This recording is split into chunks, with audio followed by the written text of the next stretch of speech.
Hello বন্ধুরা, সবাই কেমন আছো? আজকের একটা নতুন ধরনের ভিডিও নিয়ে চলে এলাম। অনেক দিন ধরে একটা আইসক্রিমের প্রিমিক্স কিনে রেখেছিলাম, করব বলে করা হয়নি। তাই আজকেরই বসে পড়লাম আইসক্রিমটা বানাতে। আমি প্রথমে 500 ml একটা দুধের প্যাকেট নিয়ে নিয়েছি। সেই দুধটা হালকা উষম গরম হতে আর এই আইসক্রিমের প্রিমিক্সটা দিয়ে দিয়েছি। এই প্রিমিক্সটা হচ্ছে ভ্যানিলা। এটাতে যে কোনো ফ্লেভার দিয়ে তুমি অন্য ফ্লেভারের আইসক্রিম করতেই পারো। আর তারপরে দেখবে দুধটা ফুটতে ফুটতে একটু গাঢ় হয়ে আসবে। ভিডিওতে দেখে বুঝতে পারছো কিনা বলতে পারবো না। গাঢ় হয়ে গেলে ওই মিশ্রণটাকে একটু ঠান্ডা করে কোনো এয়ার টাইট কন্টেনারে ফ্রিজে 2 ঘন্টার জন্য স্টোর করে রাখতে হবে। তার ফাঁকে আমি একটু, যেহেতু বাটারস্কচ আইসক্রিম বানাবো বলে বাটারস্কচের যে ক্রাঞ্চি ভাব ক্রাশটা হয় না, আমি একটু কাজু বাদাম ভাঙা দিয়ে আর ক্রাশটা করে রেখেছিলাম আগে থেকেই। ওটার ভিডিও একদিন পরে দিয়ে দেবো। 2 ঘন্টা পরে ওই ফ্রিজ থেকে ওই মিশ্রণটা বার করে বিটার দিয়ে বিট করে দেখো এই রকম একটা থিকনেস প্রোডাক্ট আসবে।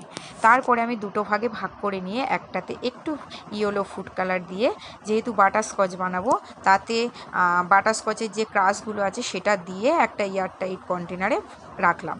আর কিছুটা অংশ নিয়ে আমি স্ট্রবেরি ফ্লেভার দিয়ে আর পিঙ্ক কালার ফুড কালার দিয়ে সেটা আর একটা কন্টেনারে আমি স্টোর করে রাখলাম। তারপর ওগুলো কমপ্লিট হয়ে গেলে ওপর থেকে একটা হালকা যে পলি র্যাপ আছে না, চকলেটগুলো র্যাপ করা থাকে, ওই পলি র্যাপগুলো, ক্লিন পলি র্যাপগুলো ভালো করে দিয়ে দিলাম। আর যেহেতু স্ট্রবেরি ফ্লেভার করেছিলাম তাই একটু টুটি ফুটিও দিয়ে দিলাম। আমার ছেলেও আমাকে একটু সাহায্য করেছে।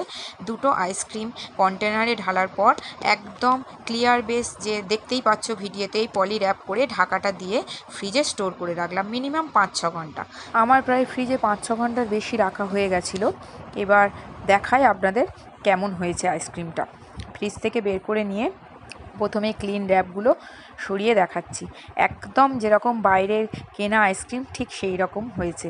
এখান থেকে কিছুটা নিচ্ছি টেস্ট করে দেখব বলে ফ্লেভারটাও কেমন হয়েছে।